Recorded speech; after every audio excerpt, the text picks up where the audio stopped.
Okay, so I have my husband here, my Justin, because I wasn't able to obviously record the things that happened in between. So the last thing you saw was my uterus and Dr. P showing like my uterus, my fallopian tube, stuff like that. I don't know if that was before or after the first time he closed me up. I'm not sure. I don't know. Okay, so you could explain that to them, like from all of what he explained to you up until, you know. You mean after you came out? No, I mean like while I was in there, you expected me to be out by 5. Basically, how you explained it when we was at Brother David's house. The same thing. You expect me out by 5, wasn't out by 5. It was in the room, stuff like that. Explaining. Oh, sorry. And I think this is important because that Justin tells it, because he does have all the notes, but I think it's important that Justin tells it because while I was getting the surgery, it's not just me in this situation. I still have my husband, I got my family, stuff like that. So it's not just one person inside of the situation. There are other people, there's other perspectives going on. So this is my surgery from my husband's view, which is important. So yeah, like I was saying. You ain't had Like I was saying. You ain't had to like you were saying me. I was trying to give them the heart of it all. I know. But prior to the surgery, Dr. P came in and basically just explained, what was going to happen throughout the surgery, how it was going to happen. Just try to give us more, what's the word I'm looking for? More of a description? I guess a description, a synopsis of what's about to happen. Of course, in our mind, everything was going to be smooth sailing.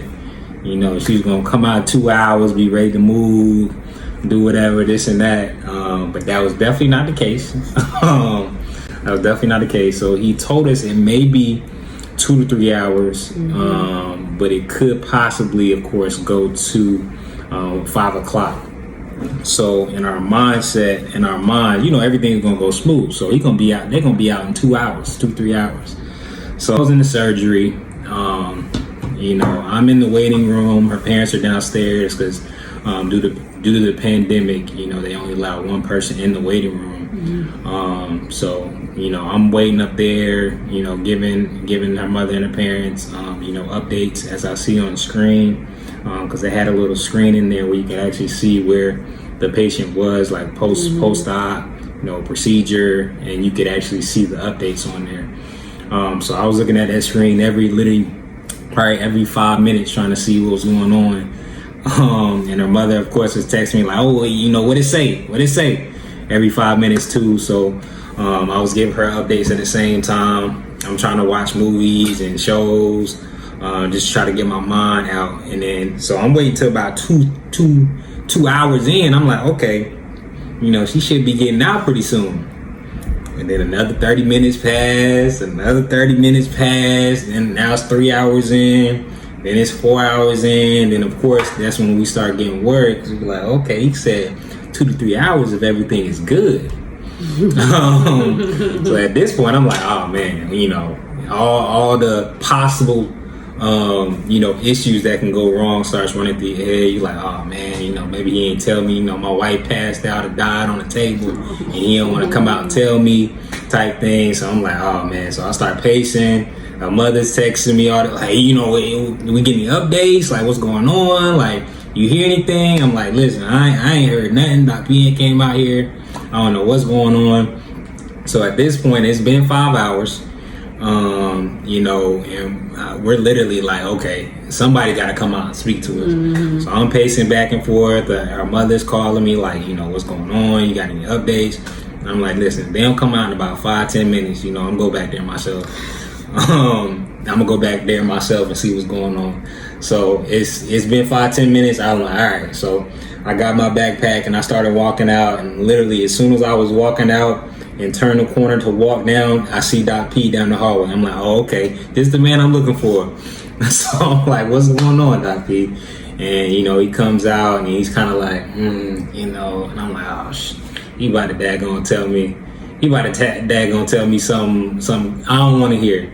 So he's like, you know, there were some complications. You know, everything's good though, but there were some complications. You know, she was bleeding a lot. And we tried to stitch her back up. She was still bleeding, so we had to open her back up just to stop the bleeding, and then you know close it back up. So we're waiting on her to stop bleeding out on the table.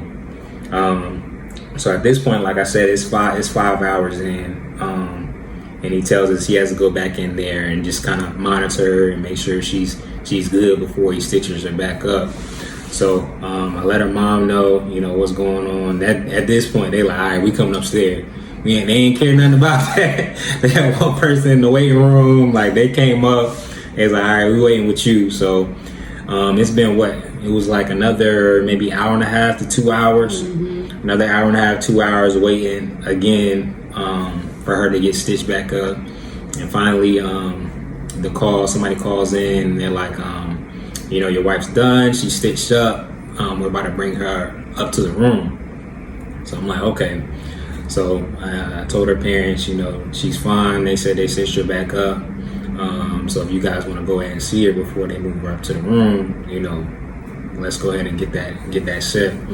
So we made maybe another 20 minutes, and the lady comes in the room and she's like, okay, everything's done, everything's good, she's stitched up, and we're moving her up to the room, and she was in the hallway. So I went out of course, was like, oh hey baby, and of course she was high.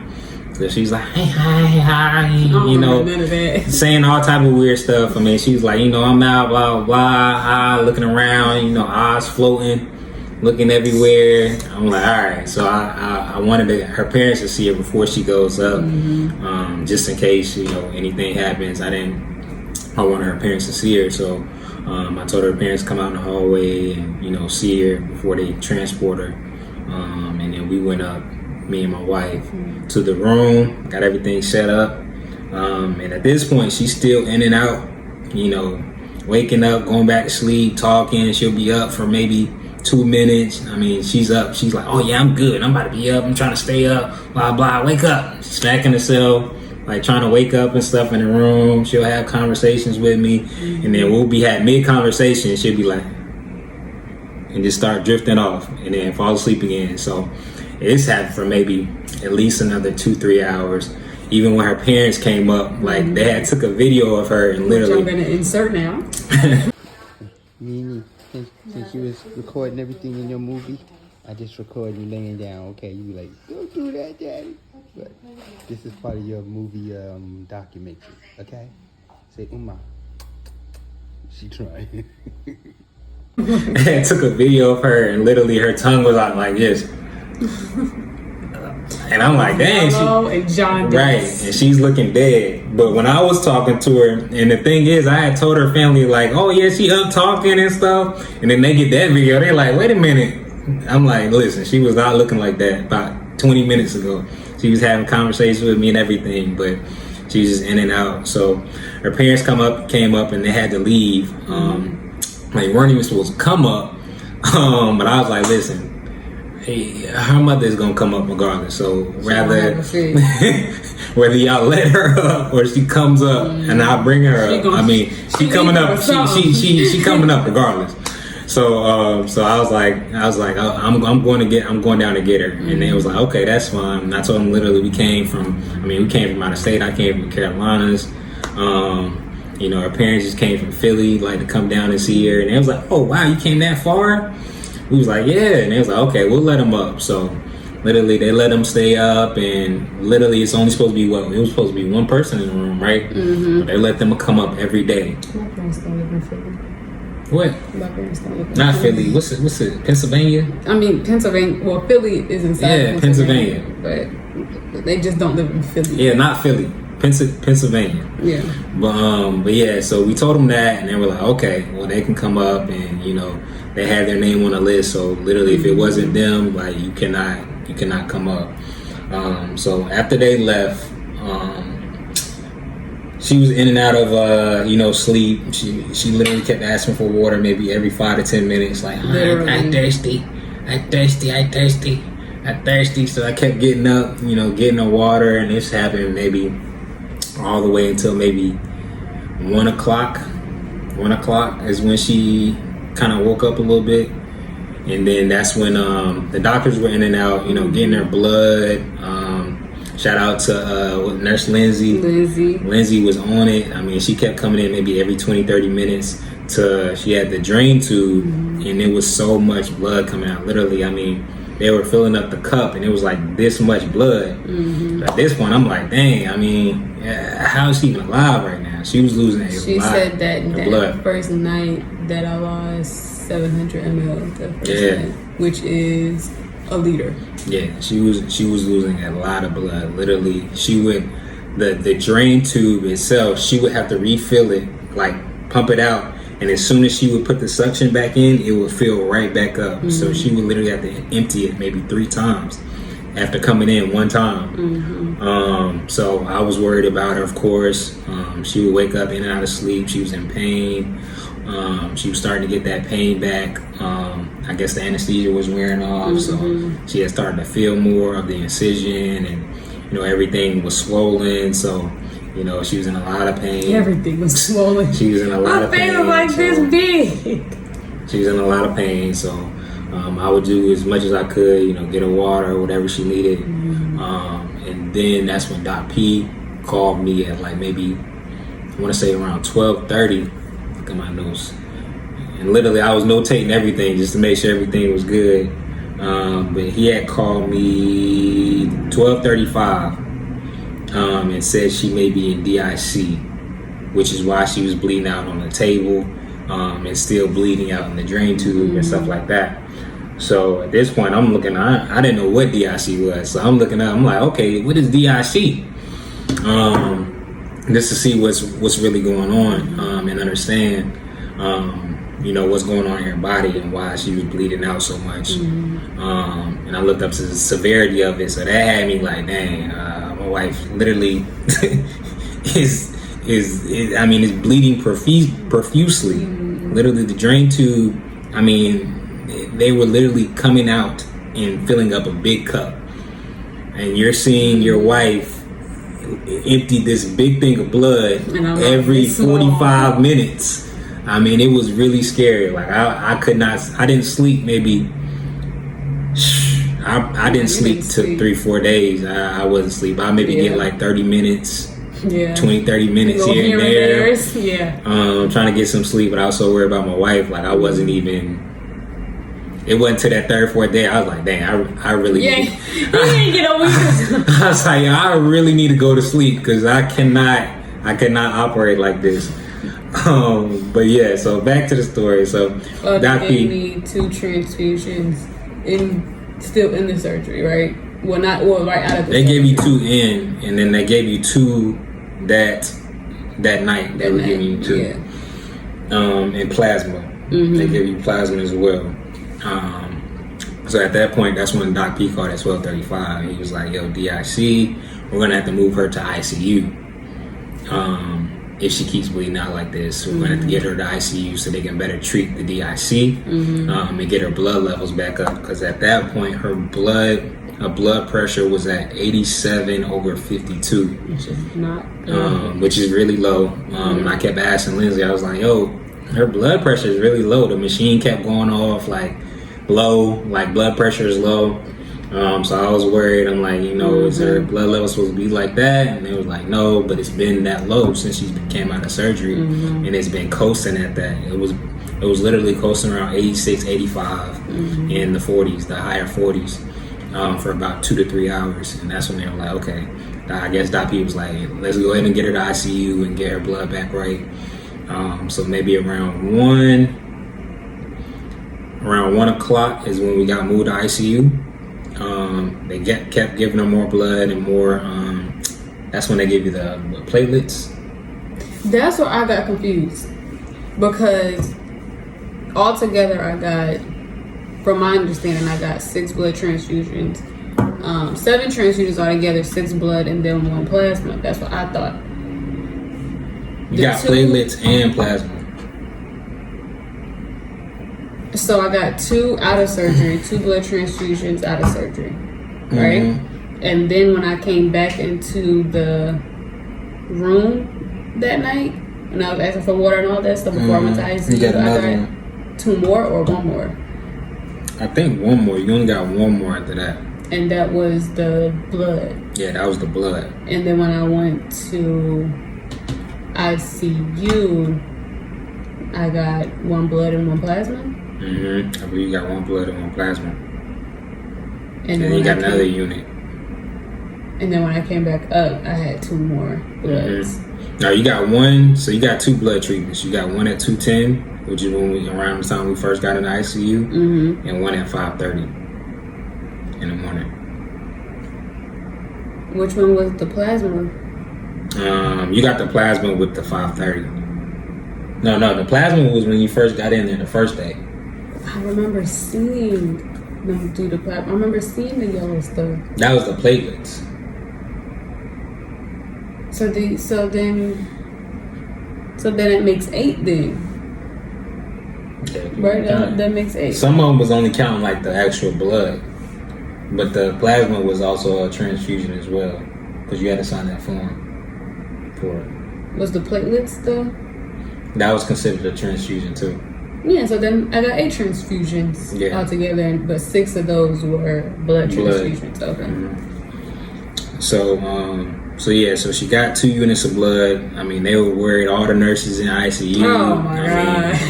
It was literally like, oh, what's going on? Like, what? I mean, she just looked so faded. I mean, everything was like washed. Her eyes was gone, the color was gone, lips was yellow.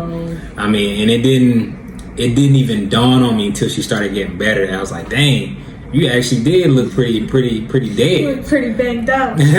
You look pretty dead. And looking at the videos, going back and looking at it, I'm like, dang, wow. It didn't even come up in my mind at that point, because at that point I was just like, okay, I'm thankful she even came out at that point. So whatever we need to do to get it better, let's get that going. But I wasn't even focused on her current state. I was just like, okay, what we need to do to get her blood levels back up? What we need to do to get some color He back was up? on the boy. He was on it the whole time. I couldn't really see much, hear much, be much, but from the